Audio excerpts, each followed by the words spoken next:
नमस्कार, मैं doctor Vijay Narayan Tiwari, assistant professor MEd विभाग शिक्षा संकाय संत तुलसीदास पीजी कॉलेज कादीपुर सुल्तानपुर उत्तर प्रदेश।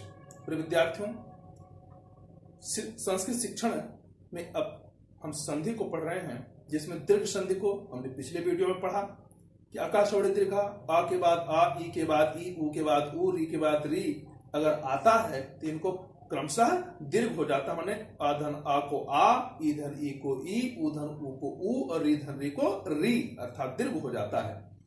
अब हम देखेंगे गुण संधि क्या होती है। इस वीडियो में गुण संधि के विषय में जानेंगे, लेकिन इसके पहले अगर आप इस चैनल से पहली बार जुड़ रहे हैं तो आप तुरंत इसे सब्सक्राइब करें, इसको लाइक करें, और अगर ये वीडियो अच्छा आपको लगे तो आप इसको जरूर कमेंट करिएगा। और इस वीडियो से संबंधित जो भी कुछ चीजें आपको अच्छी लग रही हों या कुछ और जानकारियां प्राप्त करना चाहते हैं तो आप कमेंट के द्वारा हमें जरूर सूचित करें। तो सबसे पहले आप वीडियो को सब्सक्राइब करें। तो हम कह रहे थे गुण संधि क्या होती है। गुण का प्रयोग होता है, आपने इसके पहले जब संज्ञा की परिभाषा देख रहे थे तो वहां था अदेंग गुणा, अ ए ओ की गुण संज्ञा होती है। अब जो गुण संधि है तो संज्ञा और संधि में अंतर है। गुण संज्ञा थी अदेंग गुणा, अ ए ओ की गुण संज्ञा होती है, जबकि जो संधि होती है वह आद गुणा, अर्थात अ या आ के बाद ह्रस्व या दीर्घ ई उ री ली यदि आते हैं तो उनके स्थान पर क्रमशः क्या हो जाता है, ए अर्थात आ धन ई के बाद के स्थान पर ए होगा, आ धन उ के स्थान पर ओ होगा, आ धन री के स्थान पर अर होगा और आ धन री के स्थान पर अल हो जाएगा। अर्थात यानी जो गुण होता है वह अ या आ के बाद आने वाले ई उ री ली के स्थान पर ही होगा, और क्रमशः अगर आ के बाद ई आता है तो उसे एक गुणादेश होगा, अगर आ के बाद उ आता है तो उसे ओ गुणादेश होगा, और आ के बाद री आता है तो उसके स्थान पर अर आदेश होगा, और आ या आ के बाद ली आता है तो उसे अल गुण आदेश होगा। तो आइए हम इसको परिभाषा सूत्र उदाहरण आदि के रूप में समझने का प्रयास करते हैं। तो देखिए, गुण संधि आद गुणा, आ या आ के बाद ह्रस्व या दीर्घ ई उ री ली हो तो दोनों के स्थान पर, यानी कौन कौन सी चीजें हैं, ई उ री ली के स्थान पर क्रमशः ए माने ई आता है ए होगा, आ के बाद उ आता है तो ऊ होगा, आ के बाद री आता है तो अर होगा, आ के बाद ली आता है तो उसे अल आदेश हो जाता है। जैसे आप देखेंगे प्रत्येक का उदाहरण अलग अलग आपको देकर के समझने का प्रयास करेंगे कि आ के बाद ई आता है तो कैसे उसके स्थान पर एक गुण होता है। जैसे देखिए, देवेंद्र, देव धन इंद्रा, आप देखेंगे देव में आ है और इंद्रा में ई है, अर्थात आ और ई के बीच में ही संधि होनी है। सूत्र क्या है, आद गुणा, अर्थात आ या आ के बाद अगर गुण संज्ञा अर्थात ए ओ तभी होगा जब आ धन आ या आ के बाद ई उ री ली में से कोई स्वर आता है। यहां पर क्या आया है, देखेंगे आ के बाद ई आया है तो आ और ई के स्थान पर ए होगा। जब आ धन ई के स्थान पर ए होगा तो क्या हो जाएगा, देवेंद्र, अर्थात जो देव था उस पर ए लग जाएगा और इंद्र देवेंद्र है, माने ई और आ मिलकर के ए हो गए, बन गया देवेंद्र। ठीक इसी प्रकार से जैसे भारतेंदु हमें सिद्ध करना है, कैसे होगा, भारत धन इंदु, भारत में देखिए आ है और इंदु में ई है, आ धन ई का ए होने पर जब ए होगा तो हम क्या लिखेंगे, भारत धन आ धन ई के स्थान पर ए धन इंदु, बराबर मिला देंगे इसको तो बन जाएगा भारतेंदु। इसी तरह से जैसे उमेशा, अगर उमेशा आ गया तो आप कैसे बनाएंगे, उमेशा या रमेशा, यानी होता उमा धन ईशा, और दूसरा क्या होगा, रमाधन ईशा। अब आप यहां पर देखेंगे क्रमशः यहां पर आ है, यहां पर ई है, आ है ई है तो आ धन ई के स्थान पर क्या होना चाहिए, ए होना चाहिए। तो जब ए गुणादेश हो जाएगा दोनों के स्थान पर तब बन जाएगा उमा आधनी माने उमेशा और रमाधनीशा के स्थान पर आ ध्वनि के ए हो जाएगा तो रमेशः, यह रूप सिद्ध हो जाएगा। इसी तरह से हम देखेंगे कि अगर अ या आ के बाद उ या उ आता है तो उसको ओ कैसे होता है। जैसे आप देखेंगे गंगोदकम, गंगाधम उदकम, यह आया हुआ है, अर्थात गंगा में आ है और उदकम में उ है। देखें, गंगा में आ और उदकम में उ, गंग आ धन उ, आ धन उ का ओ होने पर अर्थात गुण आदेश होता है कि अगर आ के बाद उ आता है तो उसके स्थान पर ओ आदेश होना चाहिए। तो जब ओ होता है तो गंग धन ओ धन दकम, जब सब मिलाते हैं क्या हो जाएगा, गंगो दकम, अर्थात अधन उ बराबर ओ, यह गुण हो गया। इसी तरह से अगला उदाहरण देखते हैं, महोत्सवा। महोत्सवा का प्राय है महाधन उत्सवा। यहां पर देखेंगे महा में आ आया है और उत्सवा में उ आया, अर्थात म धन आ धन उत्सवा, अर्थात आ अधनु के स्थान पर अगर ओ करते हैं क्या हो जाएगा, महोत्सवा है। अर्थात जब हम आ के बाद उ आता है तो उन दोनों के स्थान पर ओ आदेश हो जाता है। इसी तरह से अगर दूसरा उदाहरण लेते हैं, आता है जलोद्गमा, जिसका प्राय है जल धन उद्गमा। आप देखेंगे जल में से आ निकल गया, धन उद्गम माने आ और उ के स्थान पर अगर ओ हो जाता है तो क्या बन जाएगा, जल धन ओ धन गमः बराबर आप मिला देंगे तो हो जाएगा जलोद गमः, ये रूप बनता है। यानी कहने का प्राय है कि जो जलोद्गमा है वह कैसे बना, जल का आ और उद्गमा का ओ मिलकर के ओ हो गया। देखिए ओ की मात्रा लग जाती है, जलोद्गमा। इसी तरह से अगर हम देखें कि जलोद्गमा महोल्लासेन, अगर शब्द आ गया कि महोल्लासेन, अगर इसको आपको सिद्ध करना है कि इसमें कौन सी संधि है तो इसका विच्छेद कैसे करेंगे, तो सबसे पहले आप शब्द को लिखिए, महो उल्ला सेन, क्या होगा, महा धन उल्लास सेन माने महान उल्लास। अब देखेंगे आप महा में क्या है, आ है और उल्लासेन में उ है, आ के बाद उ आने पर क्या होगा इसको, अर्थात दोनों के स्थान पर ओ हो जाएगा। अब आप जोड़िए मह धन ओ धन लासेन, जोड़ दीजिए क्या हो जाएगा, म हा में ओ लगा दीजिए, फिर ला सेन, महोल्लासेन, ये रूप बनता है। देखिए महोल्लासेन।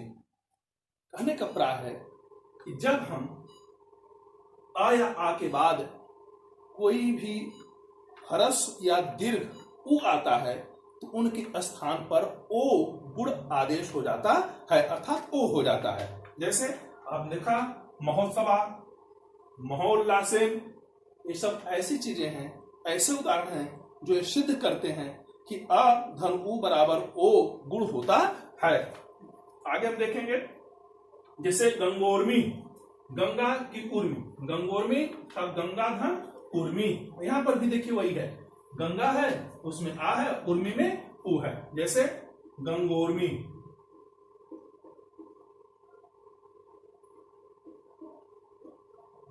गंगोर्मी बराबर क्या होगा, गंगा धन उर्मी। अब आप देखिए क्या है, यहां पर आ है यहां पर उ है, अर्थात आ धन उ दोनों के स्थान पर जब ओ हो जाएगा रूप क्या बनेगा, गंग धन ओ धन मी, रिमी, अब जोड़ देंगे बन जाएगा गंगोर्मी।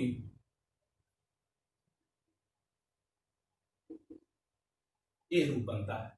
इस तरह से आपने उ का उदाहरण देखा। अब आप देखेंगे री के आने पर, अगर आ या आ के बाद री आता है तो उसको अर कैसे होता है। फिर हम देखेंगे आ या आ के बाद जब री आता है तो उसको अल कैसे होता है। आइए इन दोनों उदाहरणों को भी समझते हैं, अल का और अर का। जैसे आप उदाहरण दीजिए, कृष्णार्थी, कृष्णार्थी रूप है कृष्णार्थी। विच्छेद क्या होगा? कृष्ण धन रिद्धि।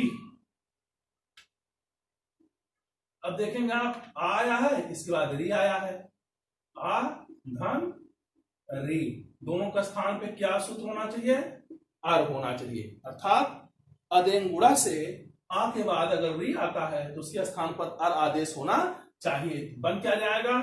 कृष्ण धन अर धन धी बराबर, जोड़ दीजिए, कृष्ण में आ लग जाएगा और इधर क्या हो जाएगा? धी, कृष्णार्धी या कृष्णार्धी। माने अ के बाद अगर री आता है तो उसके स्थान पर अर हो जाता है। देखिए अर जो रहा है वह ऊपर लग गया। इसी तरह से आप देखेंगे, एक और उदाहरण लेते हैं, जैसे देवर्षि लिखा जाए, देवर्षि बराबर देव धन ऋषि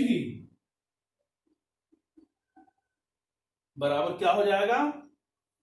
देव का आ और ऋषि अर्थात आ और धन री मिलकर के अर हो जाएगा। जैसे यहां पर आ है देव में और ऋषि का री है, आ धन री, इसको मिलकर के क्या हो जाएगा? आर है। अब देखिए आप लिखेंगे देव धन अर धन सी, जोड़ दीजिए, दे वा में आ मिल गया और ये राज ऊपर चला गया,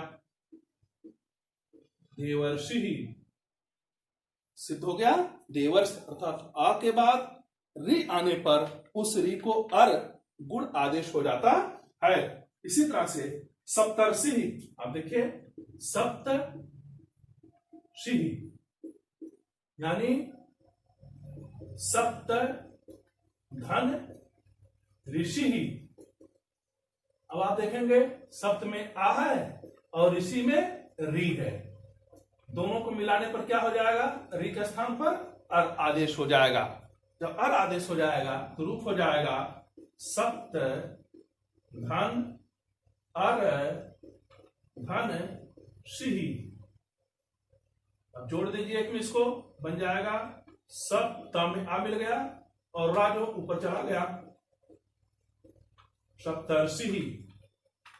इस तरह से आ या आ के बाद अगर री आता है तो री को क्या हो जाता है? अर आदेश हो जाता है। अब हम उदाहरण लेते हैं ली का, यानी अगर आ या आ के बाद ली आता है तो उसकी सिद्धि कैसे होगी, उसको अल कैसे होता है। तो आइए हम एक उदाहरण लेते हैं ली का। जैसे तवल कारा, तवल कारह, क्या होगा? तव धन ली कारह। अब आप देखेंगे तव में आ है और ली का ली है, आ धन ली बराबर क्या होना चाहिए? अल। जब अर हो गया तब रूप क्या बन जाएगा? तव धन ली के स्थान पर अल धन कारह। अब आप जोड़िए, ता में तार हो गया, वा में आ लगा दीजिए, फिर ला हो जाएगा, फिर कारह, तवल कारह। इस तरह से आपने क्या देखा, यानी अ या आ ह्रस्व हो या दीर्घ हो, उसके बाद अगर ई उ री ली स्वर आते हैं तो उनके स्थान पर क्रमशः आ धन ई के स्थान पर ए गुणादेश होता है, आ धन उ के स्थान पर ओ गुणादेश होता है, आ धन री के स्थान पर अर गुणादेश होता है और आ धन ली के स्थान पर अल आदेश हो जाता है। इस तरह से आपने क्या देखा, यानी अब जो अदेंग गुणा माने अ ए ओ जो गुण संज्ञा कहलाती है, उसके आधार पर जो आपने देखा आद गुणा सूत्र के द्वारा कि अगर अ या आ के बाद ई उ री ली में से कोई स्वर आता है, उनके स्थान पर क्रमशः ए ओ अर और अल आदेश होता है। इसे हम गुण संधि कहते हैं, जिसको आपने उदाहरणों के द्वारा समझने का प्रयास किया। तो अगर ये वीडियो आपको पसंद आया हो तो आप इसे लाइक करें, इस पर कमेंट करें, चैनल से पहली बार जुड़ रहे हैं इसे सब्सक्राइब करें, इसको अधिकाधिक शेयर करें।